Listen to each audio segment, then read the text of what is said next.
नक्षत्र astro solution channel पर आपका स्वागत है। मैं आपका दोस्त दत्तराज। मेरे चैनल से जुड़ने के लिए सब्सक्राइब ऑप्शन पर क्लिक कीजिए। अगर आप चाहते हैं कि मेरी वीडियो अपलोड होते ही आपके पास मैसेज आ जाए, नोटिफिकेशन आ जाए, तो बेल आइकॉन को भी ऑन कर दीजिए। दोस्तों, आज हम बहुत ही इंटरेस्टिंग टॉपिक लेकर आए हैं कि कुंडली देखना कैसे सीखें। दोस्तों, अगर आप अपनी कुंडली देखना सीख गए तो मैं ये गारंटी करता हूं कि आप 90% अपनी जीवन की समस्याओं का, अपनी प्रॉब्लम्स का खुद ही समाधान कर सकते हो। क्योंकि ज्योतिष एक विज्ञान है। विज्ञान मैं इसलिए कह रहा हूं क्योंकि ये पूरी तरह से अध्यात्म से जुड़ी हुई चीज़ नहीं है। ये 100% साइंस है। अगर आप कुंडली देखना सीख गए और लोगों की प्रेडिक्शंस करनी शुरू कर दी, कुंडली के आधार पर उनका जीवन देखना स्टार्ट कर दिया, तो आपको पता चल जाएगा कि जैसे जैसे दशाएं, महादशाएं चेंज होती हैं, वैसे वैसे उनके जीवन में कैसे परिवर्तन आता जाता है। देखिए, कैसे कोई भी गली में खेलने वाला व्यक्ति एक इंटरनेशनल खिलाड़ी बन जाता है, कोई भिखारी या कोई रेडी फड़ी वाला करोड़पति बन जाता है। दोस्तों, अगर आज आपने ये वीडियो पूरी देख ली तो मैं गारंटी करता हूं कि 90% कुंडली देखना आपको आ जाएगा।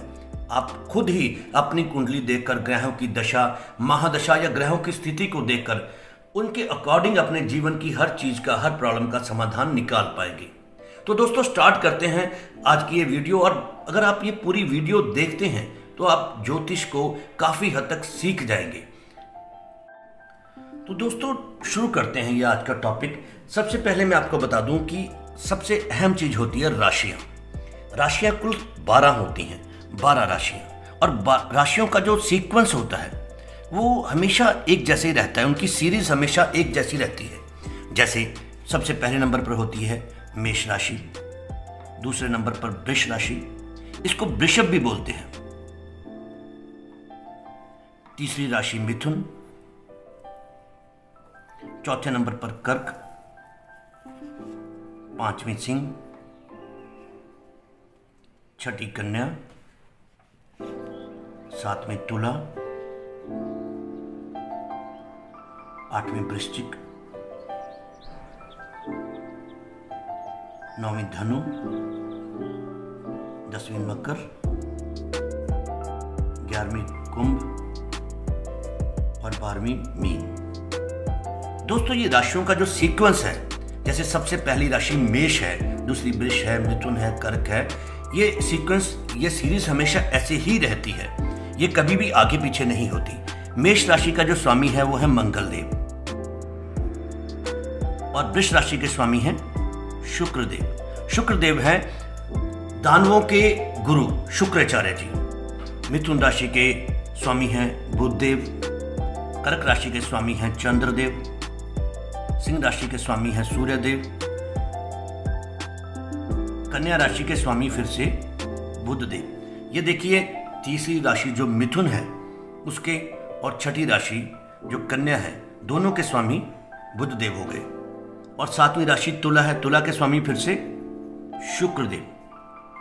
अब दूसरी और सातवीं राशि वृष राशि और तुला राशि के स्वामी हो गए शुक्रदेव। और तीसरी और छठी राशि वृष राशि और कन्या राशि के स्वामी हो गए बुधदेव। आठवीं राशि है वृश्चिक, वृश्चिक राशि के स्वामी है मंगलदेव।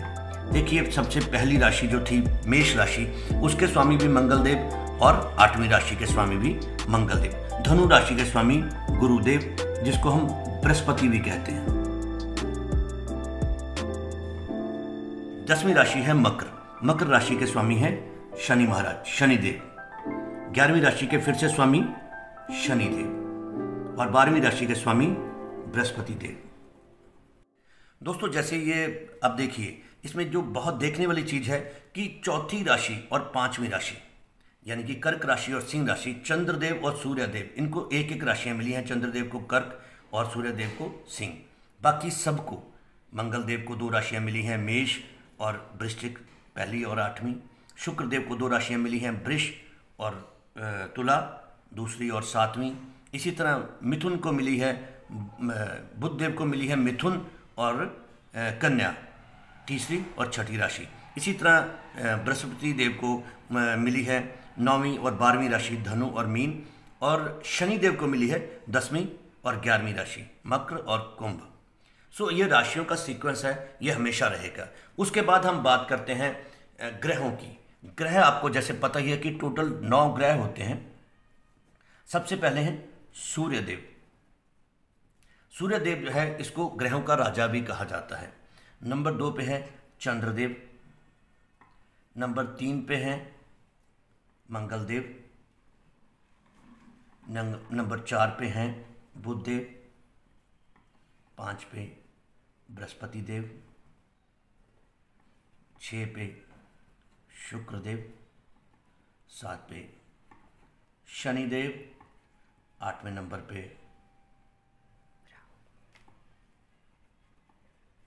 राहुदेव और 9वें केतुदेव। सो दोस्तों ये हैं 9 ग्रह, सूर्य, चंद्र, मंगल, बुध, बृहस्पति, शुक्र, शनि, राहु और केतु।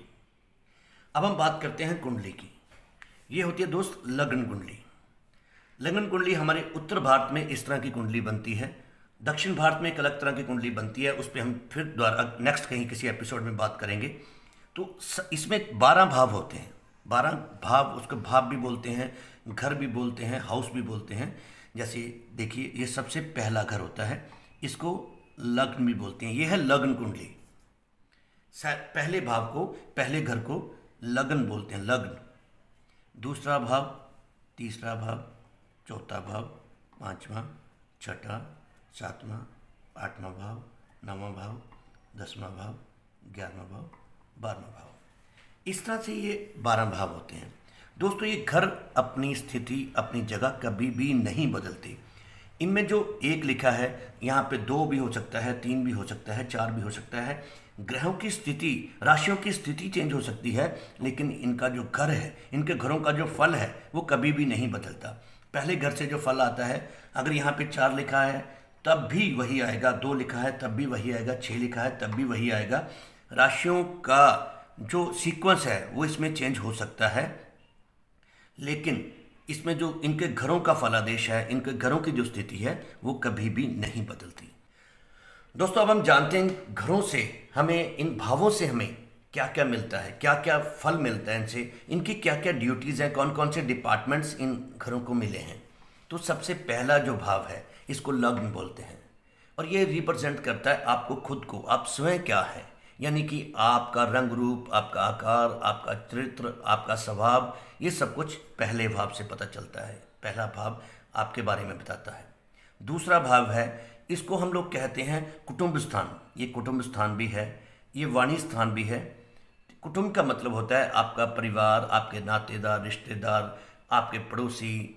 इसके अलावा इसको वाणी स्थान भी बोलते हैं। वाणी यानी कि आपकी वाणी में कितनी मधुरता होगी, आप किस प्रकार की बातें करते हैं, कितनी कठोरता होगी। इसके साथ साथ इसको धन स्थान भी बोलते हैं। धन स्थान वो धन जो आपके अकाउंट में रहता है, फिक्स डिपॉजिट है, आपकी सेविंग है। सो दोस्तों दूसरे घर से हम कुटुंब और वाणी और धन स्थान को देखते हैं। तीसरा जो स्थान है इसको हम बोलते हैं पराक्रम का स्थान। पराक्रम यानी कि मेहनत का स्थान, यानी कि ये घर आपसे बहुत मेहनत करवाता है। जितनी आप मेहनत करते हैं उतना इससे रिजल्ट नहीं मिलता है, तो इसलिए इस घर को कोई बहुत अच्छा घर भी नहीं माना जाता। इसके साथ साथ ये छोटे भाई बहनों का घर भी होता है।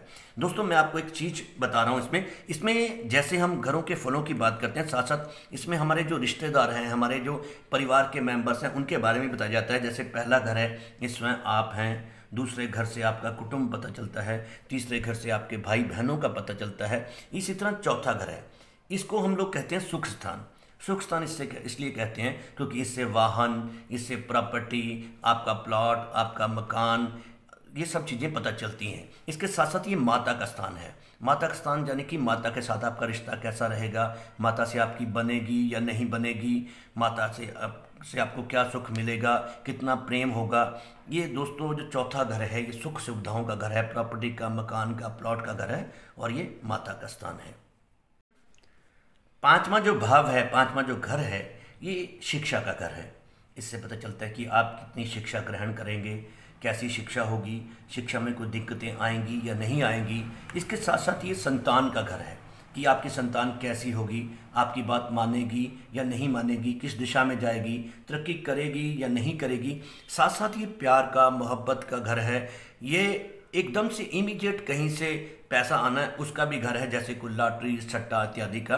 तो इस घर से संतान, इस घर से शिक्षा, इस घर से लव, प्यार, मोहब्बत, ये सब चीज़ें देखी जाती हैं। उसके बाद आता है छठा घर। छठे घर को ज्योतिष विज्ञान के अनुसार अच्छा घर नहीं माना जाता, क्योंकि ये घर है रोग, ऋण, शत्रु का। रोग यानी कि बीमारी, ऋण यानी कि कर्जा, कर्जा वो किसी भी तरह का कर्जा हो सकता है, और बीमारी, कोई भी लंबी बीमारियां जो होती हैं उसके बारे में इस घर से देखा जाता है। इस घर में एक अच्छी चीज़ भी है कि दोस्तों आपकी सरकारी नौकरी इससे देखी जाती है, सरकारी नौकरी लगेगी या नहीं लगेगी। इसके बाद आ जाता है सातवां घर। लग्न के बिल्कुल सामने है सातवां घर। लग्न है आप खुद और उसके सामने है पत्नी स्थान। अगर लड़की है तो उसके पति, यानी कि ये पति पत्नी का, आपके जीवन साथी का घर है, आपके बिजनेस पार्टनर का घर है, और आपके डेली वेजेस, डेली आपकी जो इनकम है, रूटीन की इनकम है, डेली की इनकम है, उसका घर है। उसके बाद आ जाता है आठवां घर। इस घर को भी ज्योतिष विज्ञान में कोई बहुत अच्छा घर नहीं माना जाता, क्योंकि ये घर जो है ये मृत्यु तुल्य कष्ट का घर है। इसमें जो कष्ट है, बाधाएं हैं, वो इस घर से देखी जाती हैं। आपकी मृत्यु, आपकी जीवन, आपकी ये सब चीज़ें इस घर से देखी जाती हैं। साथ साथ ससुराल पक्ष इससे देखा जाता है। उसके बाद आ जाता है नौवां स्थान। इसको भाग्य स्थान कहते हैं। भाग्य स्थान के साथ साथ ये पिता का स्थान है। आपका भाग्य कैसा होगा, आप इसको धर्म स्थान भी कहते हैं। इससे धर्म में आपकी रुचि कैसी रहेगी वो भी देखा जाता है। आपका भाग्य कैसा रहेगा, अच्छा रहेगा, बुरा रहेगा। इसके बाद पिता का घर है, ये पिता से के साथ आपकी बनेगी नहीं बनेगी, आप पिता का बिजनेस करेंगे या नहीं करेंगे, ये सारी चीज़ें इस नौवें भाव से देखी जाती हैं। अब जो 10वां घर है, ये बहुत इंपॉर्टेंट घर है 10वां घर। इसको कहते हैं कर्म स्थान, प्रोफेशन का स्थान। आप कौन सा काम करेंगे, कैसा प्रोफेशन रहेगा आपका, आप कोई नौकरी करेंगे, आप बिजनेस करेंगे, आप क्या करेंगे, ये सारा कुछ इस घर से देखा जाता है। 11वां भाव है, इसको लक्ष्मी स्थान बोलते हैं। लक्ष्मी स्थान इसलिए बोलते हैं क्योंकि ये है आपकी इनकम का स्थान। आपके बिजनेस से, इस घर से जो इनकम आनी है वो इस यहाँ से देखी जाती है। इसके साथ साथ ये छोटी मोटी बीमारियों का घर है। ये आपके बड़े भाई बहन का घर भी है।